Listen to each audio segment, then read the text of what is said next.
welcome to our special NAACAM Show podcast brought to you in partnership with BDO.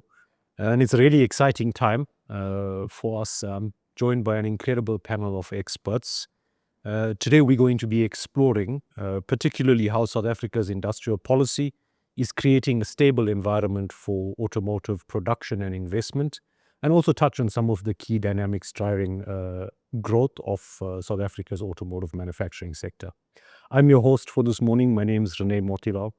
My full-time job is I'm the CEO of NAACAM, which is the Auto Component Manufacturers Association in the country. Let me introduce quickly our panel of experts, and I'll start on the further end. Siyabonga Mthembu is both the managing partner for Nelson Mandela Bay region BDO practice, but also heading up the South African automotive work for BDO.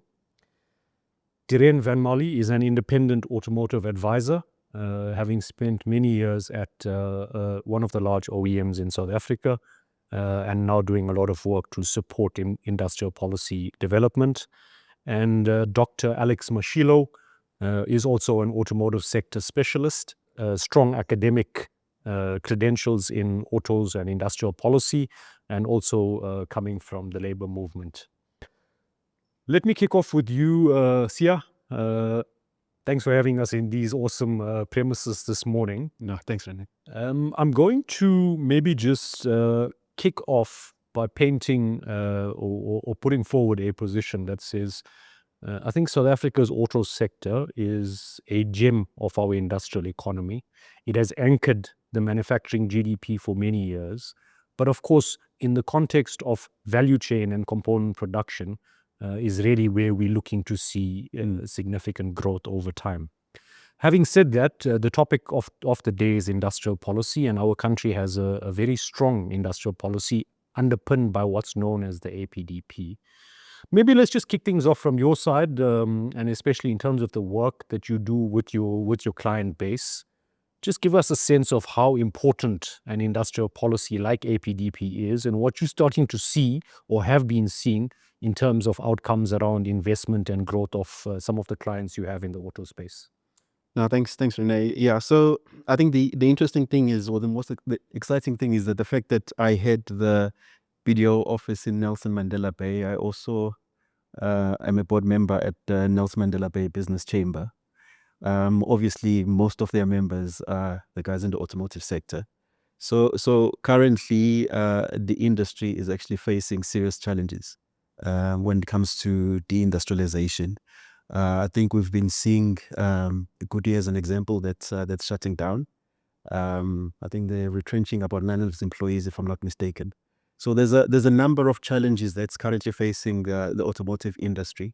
And then coupled obviously with the fact that now we have to fight the issue of tariffs when it comes to the US. I think you, Rene, were interviewed recently, and you had mentioned that I think there's been a significant decrease in terms of our exports to the US, I think about 80 or 87%. So we are actually currently in the automotive industry in a situation where we would not like to be, because like you said, I think automotive is one of the anchors when it comes to manufacturing. Thanks, Tiren. I mean, you've spent a lot of time influencing business cases for increasing volume and production in South Africa in previous roles. Maybe just give us a sense of how important a program like the APDP, the fact that there's a stable industrial policy in South Africa, how does it actually feature in some of the private sector boardrooms as we look at growing the sector domestically? I think the single biggest catalyst for our auto sector has been the APDP and the industrial policy. The industry has been under development for many, many years. And as a result, with the support of APDP, we started to see a proliferation of the auto sector. 7 global OEMs, roughly at some point was about 5.3% of GDP, 114,000 jobs. It is pivotal that our industry has been supported with industrial policy. And so in the boardrooms, a lot of the decision makers, when we make decisions, do not sit in South Africa. They sit overseas. They sit in the US regional offices like Thailand, Japan. And when they look at a decision, the government support becomes fundamental to what the business equation would be to invest in the long term. Some of the decisions that we did was during our time when I worked within the sector, we facilitated the 16 billion investment in South Africa. Fundamentally to one of those decisions was, in terms of what type of support do we get for facilities? What does training look like? What type of quality of supply base? Do we have an expansive supply base? Do we need to grow? Do we have to relocate suppliers in South Africa? The other piece is what type of free trade agreements does South Africa have, and that gets factored into the agreements. So the EU FTA or the EPA has been fundamentally critical because it provides a conduit for exports at scale into Europe. So those are some of the decisions that goes towards the business equation. And if you look at South Africa, we have an excellent, probably the best business equation in my view. If you look at other policies compared to Thailand, the US, different markets, I think we have a very flexible government, and I think because of that, APDP has been successful in the current state.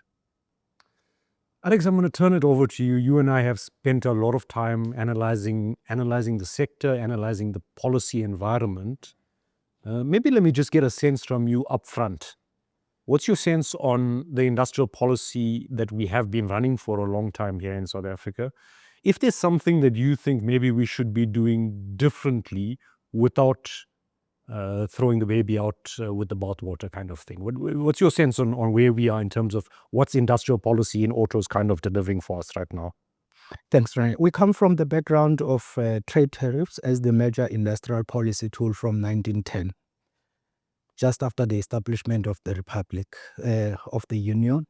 And in the 1960s, we had local content programs with local content targets combined with trade tariffs as two essential policy instruments. 1995 brought us the Motor Industry Development Program. I joined the industry just a few years afterwards and spent a lot of my time in monitoring the implementation of the Motor Industry Development Program. I must say, if it was not of industrial policy support, we wouldn't have automotive manufacturing in South Africa. And I'm saying this comparing the automotive industry with those industries where the government implemented its commitment it made in 1994.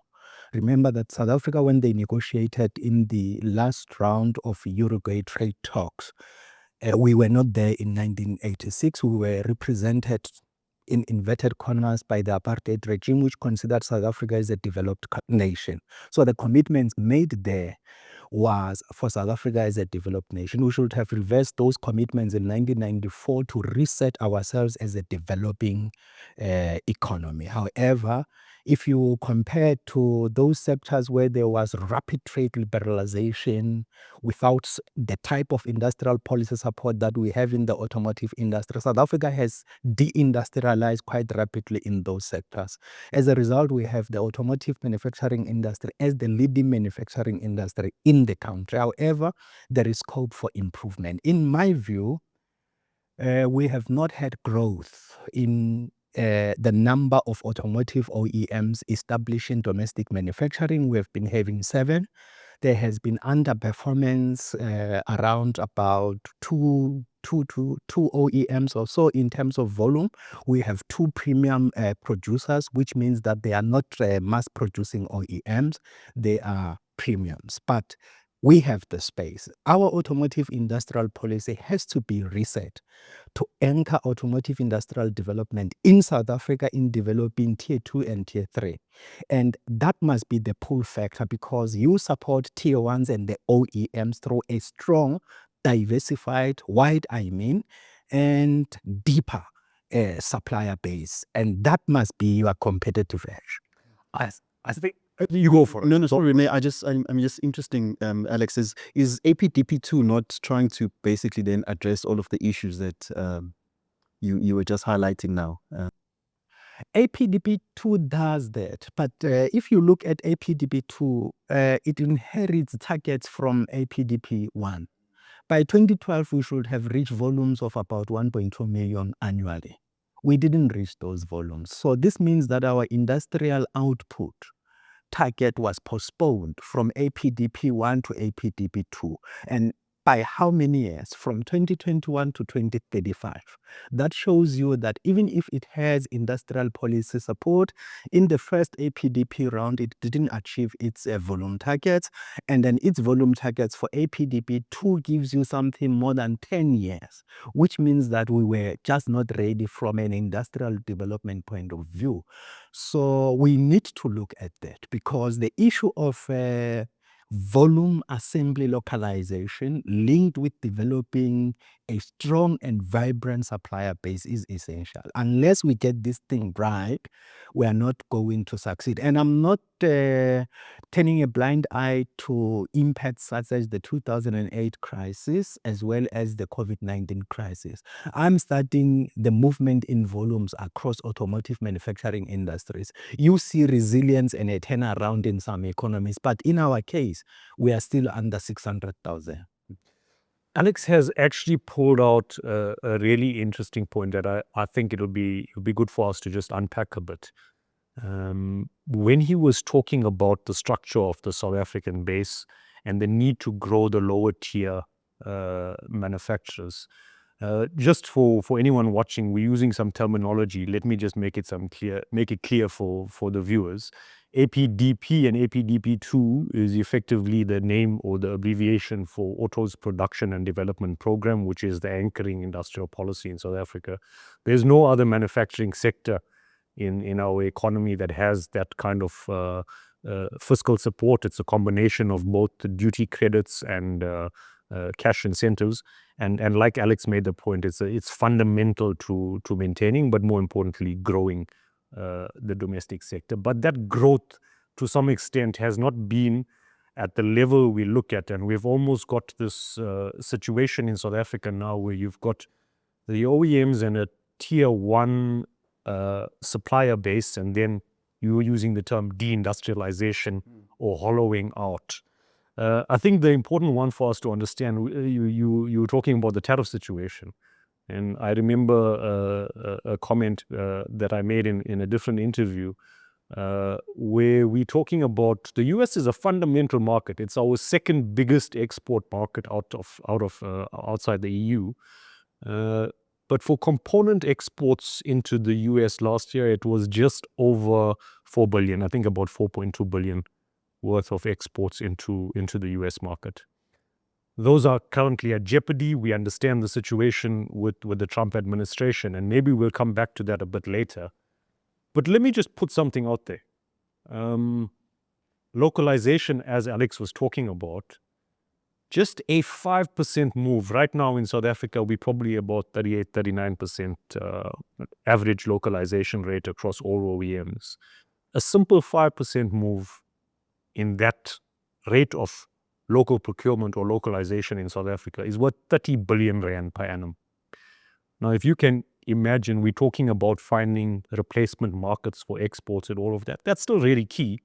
But if we can find a way to grow that localization rate, you could effectively cover what's being lost into that US export market by expanding the volume of components or manufacturing value addition happening between OEMs and suppliers in South Africa. And I think maybe that's where I want to bring it in and say, Alex, in your view, kind of where has the APDP succeeded or failed in terms of its role around stimulating localization, global competitiveness, and of course, industrial growth in the supplier base? Okay, there are automotive production development program factors that we should highlight, but there are broader economic policy factors. Let me start first with the automotive production development factors. If you have import repaid credit certificates, which were originally meant to stimulate local content, and we allow them to be traded with importers who have no local manufacturing whatsoever, we are facilitating the growth in imports instead of facilitating the growth in domestic production. That issue has to be addressed. we need to draw a serious comparison between South Africa and India. Let us look at the tariff rates in India and compare to the tariff rates in South Africa. Let us study the trade balance, the automotive trade balance between India and South Africa. The tariffs in India are so high. I mean, if you look at the models on our roads, whether it's Honda, it's Suzuki, and so forth, India is currently penetrating the South African market. But South African produced products cannot penetrate that market because of high tariff production. I was studying the graphs, the production graphs, for example. If you look at Suzuki, it beats two major Chinese imports into South Africa combined. Just a single Suzuki, it beats them. You combine two major Chinese imports and then you compare them just with Suzuki. So we need to say what is the difference. So the tariff rates, we have to review the tariff rates as an industrial policy tool. Do we need a standard tariff? Do we need a blanket tariff? Or do we need a tariff that is alive to our trade relationship with our trade partners and is flexible? But let's take the South African case. Let's take the South Africa-European Union Investment and Trade Partnership Agreement. It has trade tariff clauses, okay? So do we have a similar arrangement with countries like India? And I'm putting it to you, if we don't consider the type of the South Africa-EU Investment and Trade Partnership Agreement with India, there could come a point where the Indian imports obliterate the capacity of the domestic OEMs in South Africa to sell vehicles in this country. Already we are at a point where the majority of the vehicles we produce at certain OEMs are for exports and cannot compete with those imports from countries such as India, as an example. So although I am mentioning the South Africa-EU Investment and Trade Partnership Agreement, there is a weakness there. Remember, there was a trade-off, but it was not a trade-off. I think it may have been a result of inexperience, negotiation, or lack of attention in the negotiation process. For vehicles that are 1,000 cubic centimeters, they were given duty-free entry into the South African local market. And when the former Minister of Trade and Industry announced our shift to the South African Automotive Master Plan in 2018, he said that we will have to review that. He made a commitment for a review of that. We are now in 2025. There has been no review and there has been no realignment. Dhiren, I'm going to swing it to you. Yeah. Let's just pick up on some of the points Alex made about the domestic market. Where are we in terms of production? And I'm also going to circle back to your previous question. Yeah. I think the reality is the market itself domestically has not grown beyond 600,000 vehicles sales since 2015. Partly on the back of on the policy, but I don't believe the policy was significantly driving the 600,000. I think we've also had economic issues. So, for example, people talk about AGOA and Trump. The most important piece is that the South African government or South African market's threat to graduate started during the days of President Obama. During the poultry discussion around automotive. So this has not been something new. But which was 2015 actually. I was involved in those talks within the labor movement. And so that in itself created a level of unpredictability. Then you had different market shocks we've had, then COVID, logistics, premiums on freight. We had challenges on components. Inflation went up post-COVID. And as a result, there's a demand pull that is important that the economy in itself needs to take accountability to grow the sector. There's only so much we could do from the auto sector. There's only so much that the APDP and the incentive program can do.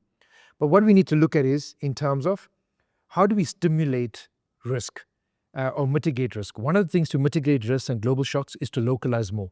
Now, I'm not saying we need to hyper-index to 100% localization, which is impossible, but we should move the curve to increase localization on the basis that it helps currency fluctuation, it provides stability for manufacturers in South Africa that is geographically located close to the manufacturer, it supports stability for exports. So there is a threshold where it becomes inefficient to localize beyond a certain threshold. Now, some might say that's 55%, some might say 60%, but at least at minimum, our ambitions are to grow towards 60%. In terms of trade, And Alex raised some really good points. I call it an Easter egg, the 1 liter, because the 1 liter was something that was embedded in the FTA long before 1 liter became an issue. Exactly. And so nobody really paid attention to, if you think about all of us growing up, never did we think, oh, well, The 1 liter car. it's going to become, I mean, if I recall the number at one point, For anybody yes, talking about wanting to drive a 1 liter, but I recall in 2015-16, during my time, Thanks to a turbocharger. Thanks to a turbo, because that 1 liter would perform without the if turbo. I recall the numbers, that year we brought in 50 to 70, 60,000 imports because of 1 liter duty-free access. And when South African government said, wow, we have a problem, before they could do anything to rectify it, we were post the mid-cycle of the EPA, which is every 5 years. And there wasn't an appetite to change it. By then it was too late and caused a lot of chaos around 1 liter coming in duty-free. So I think as we now go towards negotiations in terms of exports, what the new agreement, the new EPA, the EU EPA going to be from 2026 towards the end, we need to look at these Easter eggs on electrification and on current products. South Africa's 600,000 domestic production cannot exist without the free trade agreements that is enhancing the industry. So it's so complicated because if you look at it, you need to localize. We need to look at beneficiation in terms of, can we take our raw materials and convert it into panels?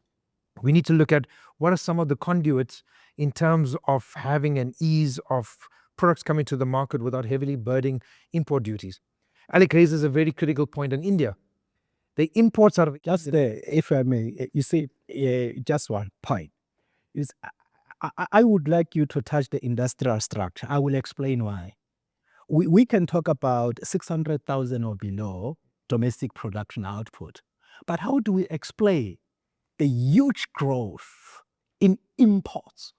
Okay, because there has been a huge domestic growth of imports. Okay, how do we massive, and that market is vibrant. How do we explain that? So historically, since say 2014, And by the way, let's take the characteristics of where these imports are coming from, because by doing so, we will get a point. yeah. Yeah. So I think historically we were averaging domestic production for domestic retails was sitting at around about 45% of production in South Africa. At the moment, as of 2025, the forecast is looking at 32%, which in simple terms means that out of all the vehicles produced in South Africa, only 32% is bought by local consumers. Majority of this is independent importers. The challenge with independent importers, one of the stats that Alex has raised, is that about 60% of imports are Indian. Now we've got to figure out, how does these independent importers provide a productive manufacturing base to enhance and to grow the auto sector? Is it a value add or is it taken away from the sector? We have 114,000 employees, or South African citizens employed at about middle class level, based on the projections from SARS at about 300,000 plus salary annually. The level of imports that are coming in is deteriorating the manufacturing domestic base. So we've got to figure out in terms of the policy, what can we do now? There are some free marketeers that believe we should follow an Australian model. I strongly object to this, and I think all of us object to it. we work in coffee shops. We can't work in the industry, yeah. But what we need to do is to look at what does the independent, and Alex touched upon it, there are several mechanisms that we could use to tackle the importation of products, because every country protects. If you look at what's happening in the US, there's protections around soy, on corn, on chips. South Africa's auto industry is pivotal to its industrialization and its desire to grow from an expansive manufacturing base or blue collar jobs. We also need to look at what's critical and what do we need to protect. I am absolutely pivoting towards the position where we have to protect the industry. I want to raise the statistics, Renee, in terms of, for every 1 rand South African government spends in South Africa, it generates 4 rand 30 of local value add, and that's on the low side. And the actual numbers is 2024, South African government spent about 33 billion in incentives overall, including duties. On the duty drawback, they've generated 143 billion in local value add. If we had to remove that incentives, you have to forfeit and accept that for 143 billion lost in local value add.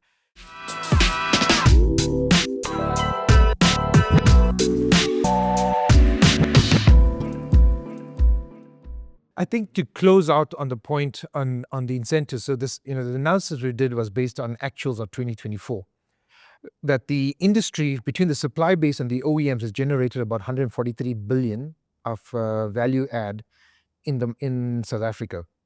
Government spent around, including AIS or the incentives on FNT, was about, inclusive of that, was about 33 billion, including duty drawback. If you just take the 143 divided by 33, you're getting 1 rand spent for every 1 rand government spend, you generate 4.3 times that. And my view is, if we remove the duty drawback, that is actually sitting closer to 1 rand to 8 rand, roughly. So it means 8 times, anywhere between 4 to 8 times the value of economic value to South Africa. And it's so important that we need to look at this. There's also messagings and there are positions that we should follow the Australian model, with my understanding all of us are against this. Definitely. I must say definitely. When we did the analysis on Australia, we had to just copy and paste what Australia has done.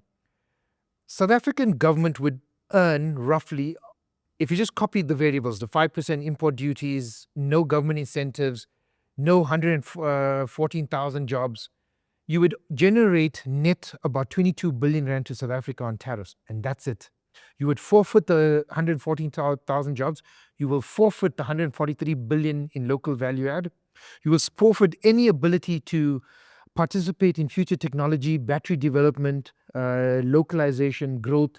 You pretty much walk away from the industry. You have no supply base to go to the NAACAM show next week. No supply base for NAACAM. There's no potential uplift. And remember, this is not a switch that you can switch on later on. It'll take generations before we now switch that back on. And so I think it's really important that positions where you want to take away from the sector, we've got a lot of work to do to change the sector. I agree there's some work needs to be done. Legislatively, we need to close all the loopholes on SKD.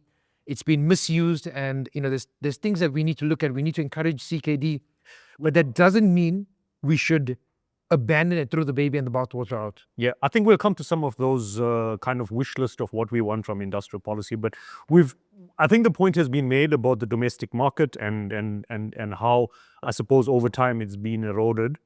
But let's also now shift focus a little bit to understand that yes, the domestic market is important, but again, given what's happening with the geopolitics and the global trade environment, let's maybe just shift tack a bit and say we've all heard the narrative around Pan-African industrialization, growth on the African continent. Sia, I know in a discussion you've highlighted to me around the expectations of Africa's new vehicle market and that possibly rising to close on 5 million units by 2035. If as South Africa, we've got 40% of the total African autos market, what's your view on how industrial policy should kind of be shaped, or how we should be shaping a wider policy framework on the continent?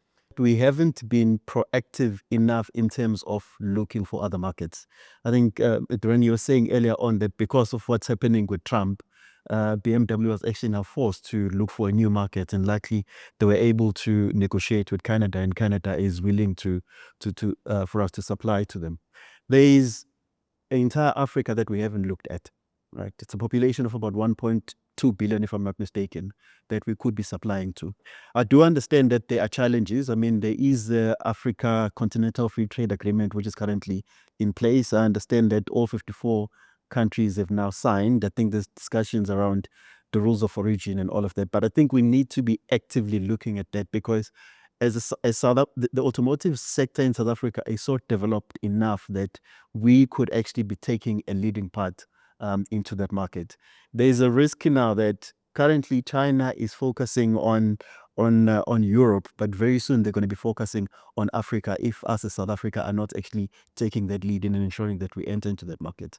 So my own sense on on the African narrative is that too often it's exclusively thought about in terms of a trade perspective. But work that's been happening through stakeholders, including such as the AAAM, NAACAM has been very clear in a view that says without unlocking a future industrial path across the African continent, our own sector is in danger. And why do I say that? Is my sense is to deal with the profile of vehicle in the African market, which is typically used on grey infra. I wanted to come there. Yeah. To deal with that, you've got to have an industrial path or an industrial framework for our partner countries, and then you'll see governments will start to say, hey, okay, we can't continue to allow this kind of import as we are participating in the value chain, whether it's assembly or whether it's supplier or component manufacturer. Then you start dealing with that. You also create a consumer base. And the consumer base that if you think about the kind of skills and wage levels in the autos manufacturing sector, you spread growth of consumer purchasing power and then an ability to consume the kind of products that come out of our sector. So for me, that African industrialization part is fundamental. Alex, I think you wanted to add something. Yeah, I wanted to come there. You see, we are in Africa and we are an indispensable part of the continent. But the way we look at the continent must not be sentimental. The reality is that if you look at outside trade with the continent, in some countries, used and second-hand cars and parts are predominant. They are a predominant reality. And some of these countries, I remember some years having in research interaction with one fellow who was at the Reserve Bank, insisting that South Africa must allow the importation of used and second-hand parts. So I said no. So even if we can manufacture some new vehicles, there is no way we can succeed in some of the African continents. If you look at the imports of used vehicles from Japan, in West Africa, used vehicles from the United States. In South Africa, in Southern Africa and Southeast Africa, you have Thailand, you have Malaysia. So these things have to be sorted. These things have to be sorted and attended to. And sometimes when you read these statistics or you are in this country as an African and you look at these used vehicles that are dumped on our continent, you can just see we are living in an unjust world because many of these vehicles are removed from the roads where they come from under the pretext that we are transitioning into a low carbon automotive or transportation sector or production. But we live here on earth, all of us. Why do you dump this in the next economy if they are harmful in your economy? So these are the things we will have to attend to.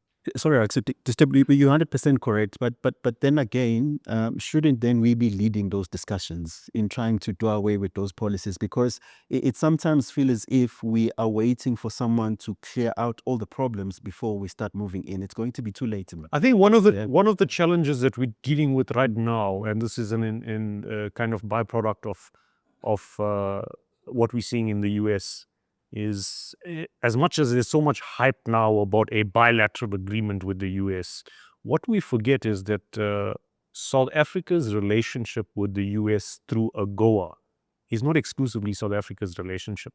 The value chain around South Africa, there's companies in Botswana, there's companies in Lesotho who are producing for vehicles being assembled in South Africa that get exported into the American markets. And I think what's kind of been lost in all of this discussion is that our nascent role in developing this industrial framework across the continent is now being effectively trampled by what President Trump has brought into the mix with having these kind of weaponization of the tariff regime.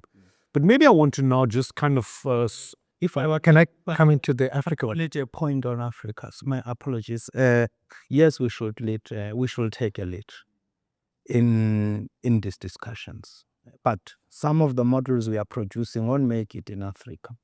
There is a broader discussion we need to have about Africa. That includes infrastructure development. Some of them, the likes of Ford Motor Company, are producing vehicles that really are suited for African conditions. If you look at Ford Ranger, so there is something we need to do. Do you want to add on Africa and then I'll bring Just to run before comes in, I think you're absolutely right. But if you look at the likes of VW, they're actually starting to do exactly that. I think we were talking about the new VW 10, right, which is mainly developed for the African market. The Amarok and the Ford Ranger are produced from the same plant. So we had a discussion with Martina about most probably it's a topic we're going to get into about NEVs. What's their strategy? I mean, she said, look, them as VW Africa, they're not looking into that because they're looking at the African market. You're talking about infrastructure. It's going to take quite some time for the African market to change into NEVs because of the infrastructure. But what I'm saying is that you already have got OEMs that are already gearing towards that. Yeah. I'm going to bring a different perspective on Africa. Always good to get different perspectives. And this comes, Renee, from the time that we, during AAAM, when we were also one of the founders of AAAM during 2015, we did a lot of activities around the policy side on West, East, and potentially North Africa.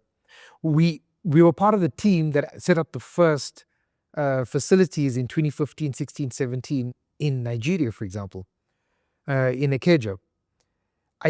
The traditional sense, I'm cautiously optimistic to take traditional OEMs into Africa.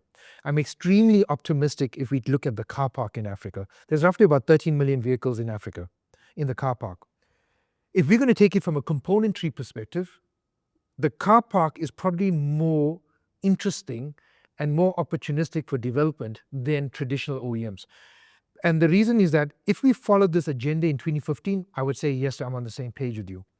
But in 2025, OEMs are still trying to figure out a post-Eastern model approach to global EV, new technology, hydrogen's been thrown into the mix, all batteries thrown into the mix. OEMs are trying to figure out the space, and then you have a pricing challenge. I think from an Africa perspective for manufacturing, car park, componentry, I'm busy with helping in a process with a client in terms of expanding into Africa out of South Africa. It's no longer about the traditional OEMs, it's also about what the car park has to offer. And if you talk about the car park, you talk about component replacement markets, right? Yes. And so there's an opportunity from that perspective. Then we've got to look at governments themselves. It's not for the auto sector to tell governments. We can help and partner with them to shape policy. But one of the lessons from that period has been they have to also acknowledge that the 100-year journey that South Africa has undergone, you cannot go immediately from no manufacturing to CKD in 5 years. It's just not practical. In addition, you have a pricing disparity. So we need to look at what potential affordable vehicles look like in Africa. What does mobility look like? And in terms of how do we service that aftermarket, the likelihood of stopping imports out of the 5 major importers into Africa, very, very unlikely. But there is an opportunity to industrialize. There is an opportunity to have those markets participate in manufacturing different parts of the components, like batteries, springs, those types of components. So just let me finish. So one train of thought. And so when we look at Africa, is the 2015 model doesn't apply now. Government's got to be more realistic with the expectation of participating in the value chain. The AFCTA needs to take a far more productive and deliberate approach in terms of how do we ease movement of goods between countries, not just SACO or SADC. And the last point is that we have an opportunity with the car park of 13 million people where we can industrialize Africa on those volumes rather than depending on new vehicle sales, because affordability is a real challenge in Africa. Fair point. Alex, you want to close quickly and then I'm going to move us on. If you look at the tariff structure in the Motor Industry Development Program and the Automotive Production Development Program,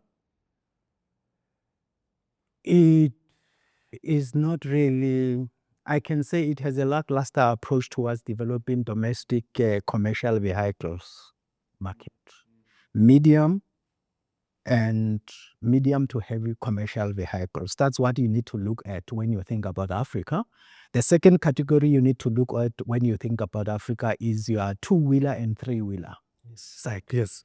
Okay. So we need to diversify this domestic product because that's what you see in the African continent where you go. But as it stands, we're like, if you consider medium to heavy commercial vehicles and look at what we say in trade policy terms, we offer them lower trade tariffs than the general level trade tariffs of automotive vehicles, which means that we are not pursuing that direction for domestic manufacturing. That has to change.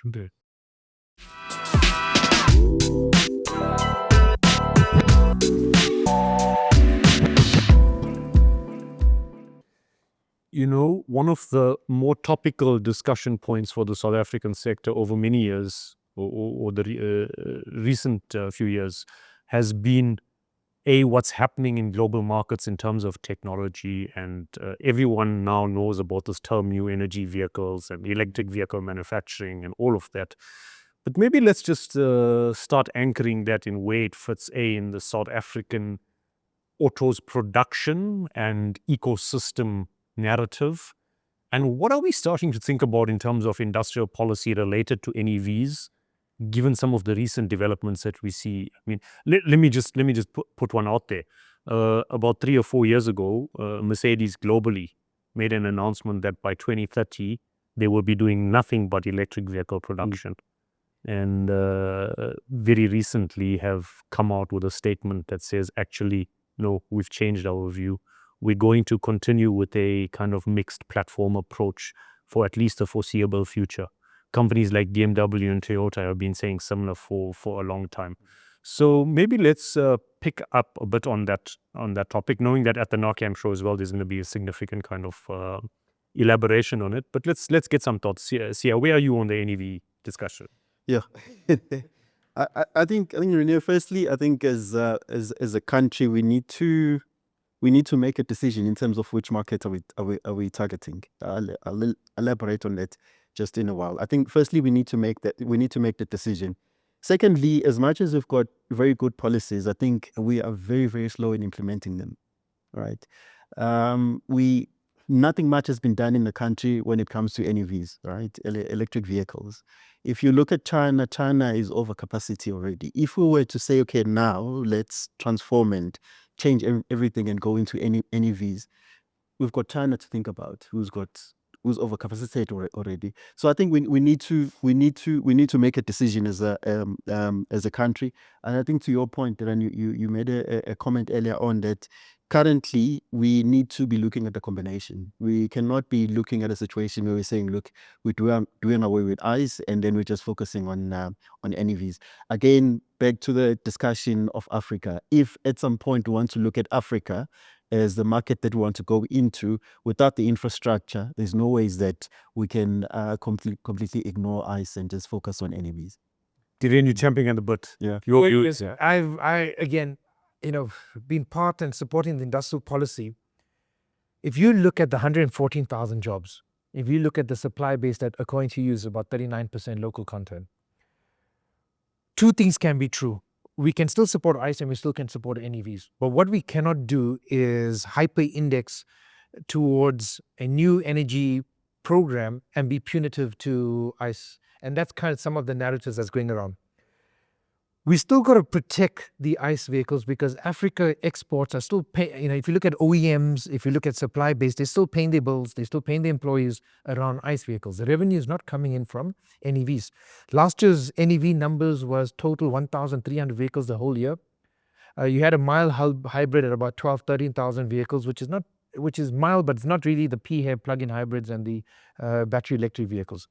From a policy perspective, we've got to create a conducive industrial policy that will allow the expansion of the sector, not at the cost of the current existing structure, because the impact to South Africa will be substantial in terms of GDP, in terms of local value add, in terms of jobs. So my view is that we should be just careful, but technology is changing all the time. I believe it was a Chinese company who's now in the process of charging a battery up to 250 miles within 5 minutes. But we are so far from that technology. If we're going to go and launch that We don't know what technology is going to be like in the next 2 to 3 years. And Africa in itself is not ready to shift to an EV perspective. I think two things: we just need to make sure that the legislative play environment is conducive for the uptake of new technology. In terms of batteries, there are different views and there's different ambitions about wanting to produce a battery in South Africa. Hell, I support the idea. The challenge is the technology is still very new. It's evolving. Between South Korea, between China and European Union, there are some markets that are looking to produce. They're still going through the journey of establishing a stable technology. Would we want to produce it? Yes. Should we partner together with our European partners and to look at what does a partnership look like in a bilateral? Yes. Should we hedge our bets on it only against ICE? I strongly do not recommend that. And in the third piece is that we got to figure out legislatively, what does localization of battery technology? Do we do this? Can we do the cell technology? Unlikely in the next 5 years, but maybe we can do all the hang-on bits around cell technology. So my perspective is the entire automotive sector right now, specifically to South Africa and for exports, is catered around ICE. And we should be receptive when the momentum shifts towards NEVs. We should be flexible enough to do that.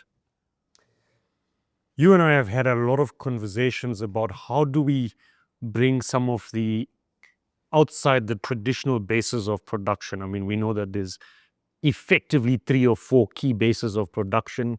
We know the provinces that have a role in autos manufacturing. A province close to your heart, Limpopo, has significant advantages in a new technology, also in that NEV mix. Let's hear some views on what you think about the green hydrogen economy, where we can start playing, other than what we've been spending a lot of time talking about battery electric vehicle. How do we play in that space? Let's get some sense on that. Let me have a bite first on what our colleague said. I read a statement issued by the Chinese government, and I quite like their principle: build the new before discarding the old. So they succeeded in building the new without discarding the old. And where they are ready to discard the old, but What is the old? What is the old? the ICA, yeah. So they build the new, which is the battery new energy vehicle matter. They are ready. That can completely replace ICE in China. They have infrastructure, electricity. They don't have those problems, but they are still maintaining the old. You know why? Because no transition is an event. Yeah. No transition is an event. So I would caution against any move in South Africa to approach the transition from internal combustion engine vehicles to new energy vehicle as an event. So that is going to destroy massive productive capacity.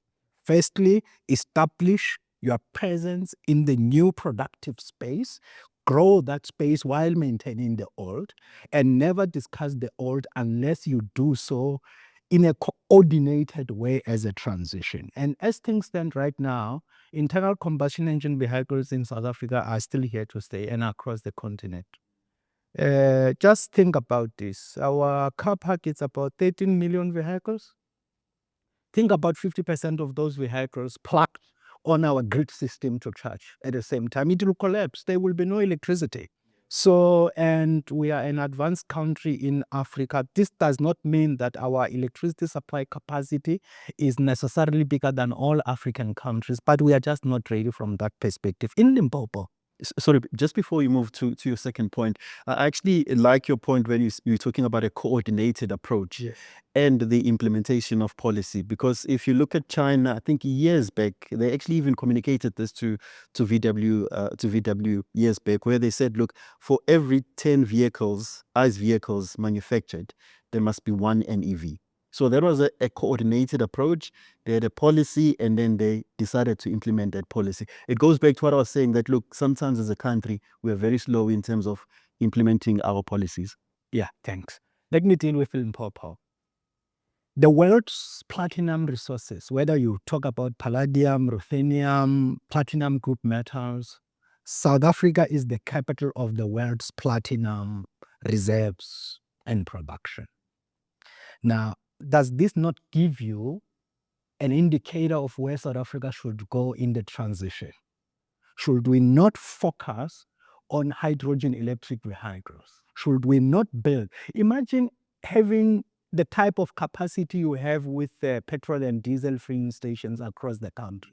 Think about having hydrogen refueling station of such a network, okay, and pursuing the hydrogen electric vehicle as part of your key focus areas in the transition.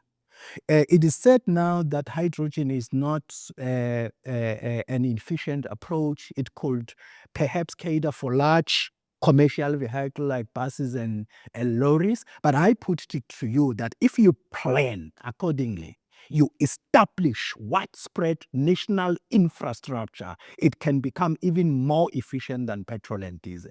But at the same time, we must service what we have. Lastly, South Africa's automotive production, especially components, doesn't depend on the transition.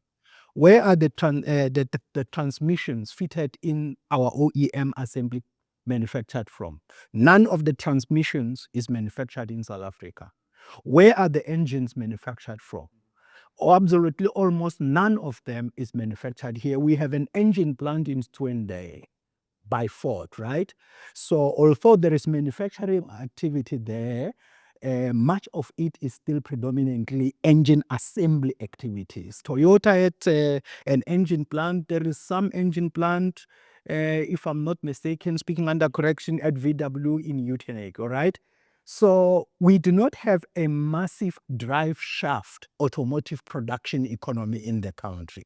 And that must give you a sense of where things are moving. There are certain components, regardless of the transition, which will always be there in a vehicle. And currently, that's where South Africa is in that space. We need to strengthen that space while we look at these other spaces we are not in. Like your electronics is serious in vehicles now. Your digital systems is serious in vehicles now. Your satellite navigation system is serious in vehicles now.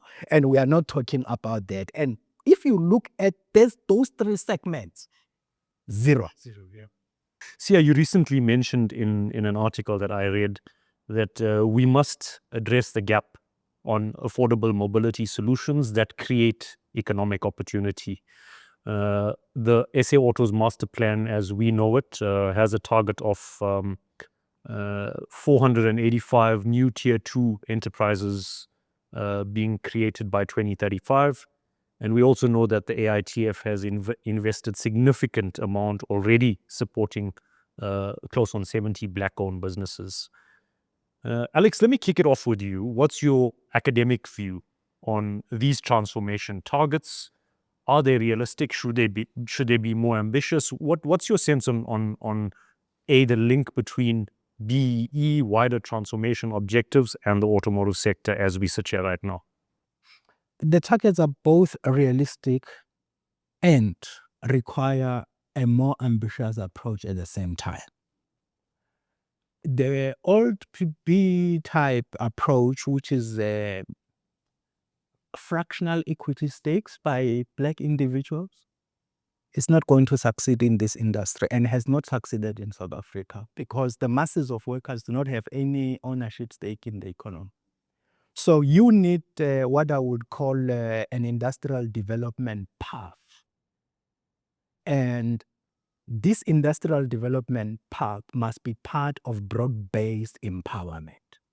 So if you industrialize by deepening your local content manufacturing and widening it, by which I mean diversifying your mix and driving Black industrialists, bringing in worker ownership in the form of cooperatives and marshalling it, we will work. But so far as things are going, things are not quite promising. And lastly, the point I wish to make, I was looking at the AITF, the Automotive Industry Transformation Fund. I think it needs more focus on manufacturing rather than on vehicle sales and after-sale services, because it is in manufacturing where we need real empowerment. If you look at economies such as German economies, their manufacturing, in terms of their orientation, in terms of their value, in terms of their tax revenue base. Almost all major advanced technologies, or a significant number of major advanced technologies, come from there.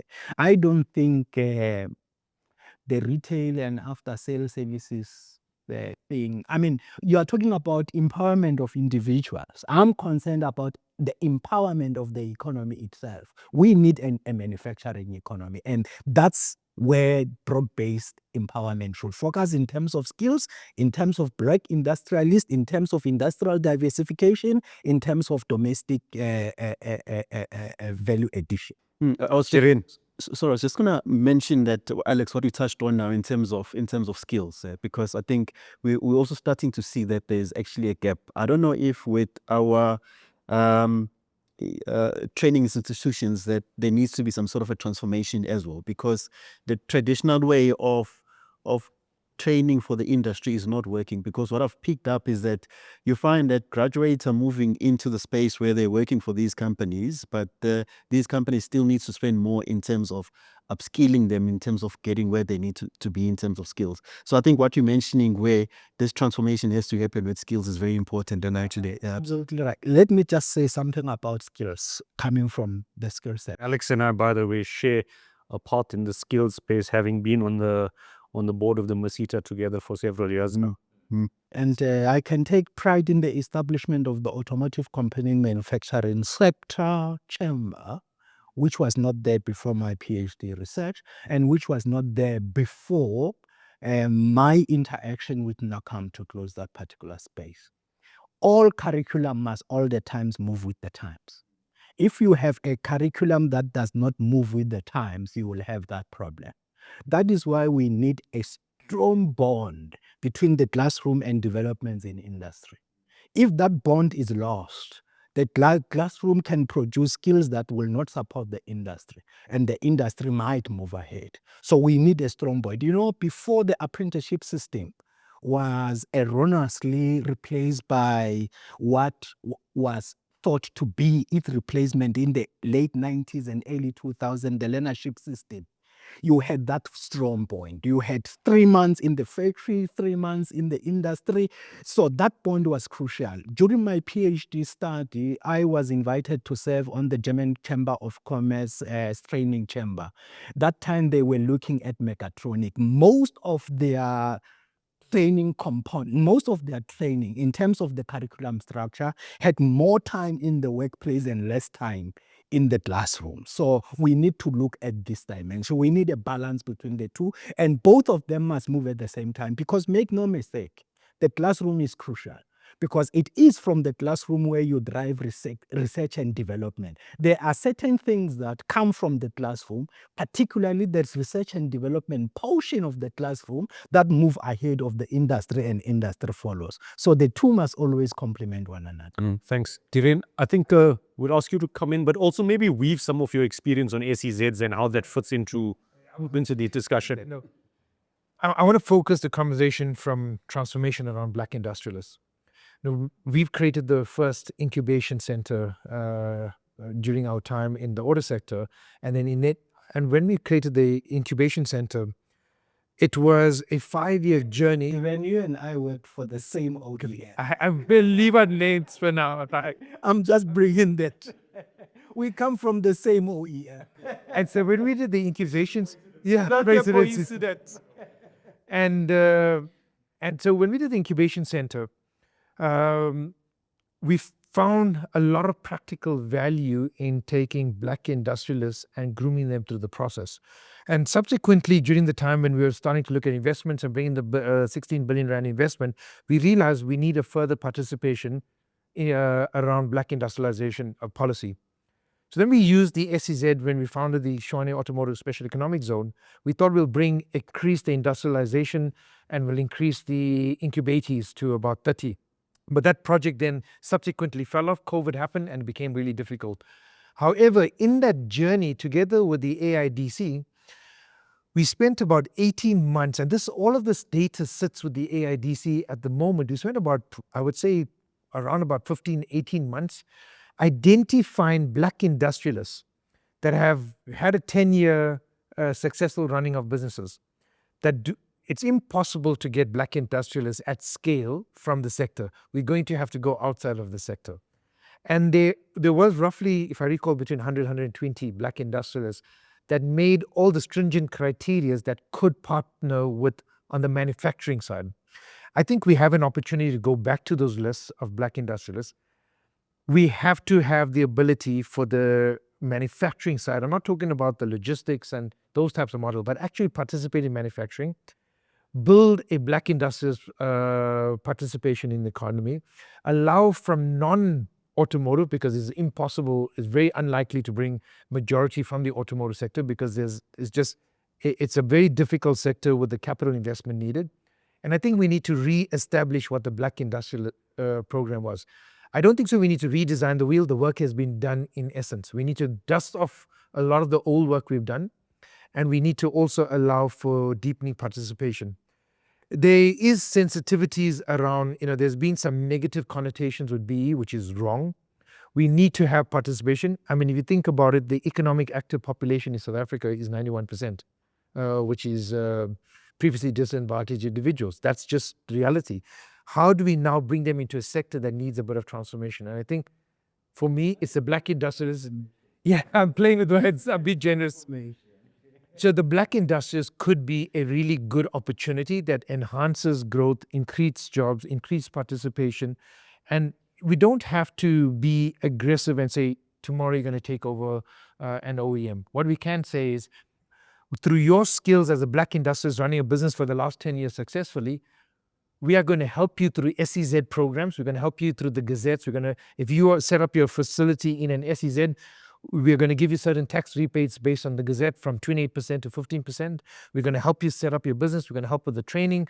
We're going to help hold your hands through the process of not participating to participating, and then hold your hands for the next few years. So combining the incubation program and the black industrialists, because you can't just launch and abandon industrials coming to a sector. It's really difficult. So there's a process of walking them through. I have one practical proposal. I wish not to, I propose it, don't finish without it.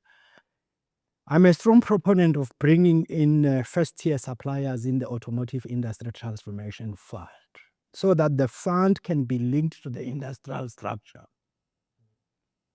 because that is going to support tier 2 and tier 3 development. As it stands right now, it is not in line with the industrial structure. Alex has answered. I'm going to bring us to a close. I was going to pose a final question to all of you. And Alex, I think you've given your answer. I was going to test with you guys. If there was one policy lever that we could adjust right now to unlock new investment or production, what would it be? Shall we allow you to use that, or do you want to have another go at a different policy? Just make one addition. Just think about it. Yes, we need an automotive industry transformation fund. And by the automotive industry, I'm not referring to a segment of the industry. Okay. Currently, in terms of its membership, the Automotive Industry Transformation Fund is not an automotive industry fund. If you analyze its membership, it is an OEM fund, right? So we need to make it reflect the industrial structure. And we need to drive transformation based on our appreciation of the industry's transformations front. Lastly, the point I wish to make is we need an industrial transformation broad-based empowerment, not just empowerment for the sake of it, so that at the end of the day, we have a few individuals who have these particular equities. The masses still rely on wages and nothing else. So I would say I would like to trigger a policy that would enhance the attractiveness of investments by OEMs in South Africa. And what I would look at is finding mitigating solutions if you manufacture for CKD to offset tariffs, and to revisit the ad valorem strategy, which is really inefficient in South Africa, to increase market access and ease of access into the market. And the last one I would do is, we have a really challenging port rail program. I would suggest that we cap the rail costs at 60 to 70% that of road. that will help to create an environment where the businesses are not burdened by inefficient logistics programs. Sia, as our host this morning, Yeah. I'm going to allow you the last word on this topic. What would you All right. what would you flip or change or redo? I think before I go with mine, I think I just wanna link on what you were saying. I agree we need to attract more investment in terms of like more OEMs coming into the country, but I think we also need not forget the OEMs that have been with us during the tough times, right? So we need to ensure that, look, because remember, by creating policies which is attracting new OEMs, we're also creating competition for them. And they'll be like, okay, look, we've been with these guys through thick and thin, and yet they are not paying attention to us. With that said, I think to answer your question, Renee, the protection and the growth of our local industry is important. Currently, the feel that I have is that there is very little in terms of protecting the local industry in terms of imports. I think we need to create a policy that strikes a balance between your CKD and your SKD. In terms of maybe putting a time frame to it, or maybe putting a limit in terms of volumes. As an example, if let's say you get to 20,000 volumes of production, then you need to start converting into CKD, just as an example, so that we can protect our industry, we can grow the economy, and then we can also fight the high rate of unemployment in our country. So just in closing, Renee, I think we as a country, we've got brilliant ideas. I mean, evident in this room from the discussions that we have. We've got brilliant policies as well. I think what's important now is the implementation of those ideas and those policies. And I think that's why as BDO, Renee, we are in support of NAACAM, because we see you guys as an organization that can drive the implementation of those policies and the ideas that we're discussing in this room. Thank you very much for hosting us this morning. It's been a really insightful one. I've enjoyed the discussions. And I think the good thing about this session is pretty much everything we spoke about leads into dedicated discussions at the NAACAM Show 2025 being held in the Eastern Cape for the first time. And thanks to BDO for being a partner. Thanks for having us here. Look forward to seeing you guys next week. And I suppose to those who are going to be there, a lot of these topics will be built on. And you also get a sense of really how big and strong the South African manufacturing or autos manufacturing value chain is, the capabilities, the technology, where our company is going, and ultimately why this is a sector we have to fight really hard to protect and grow in South Africa. So thanks for letting me host the session. Thank you.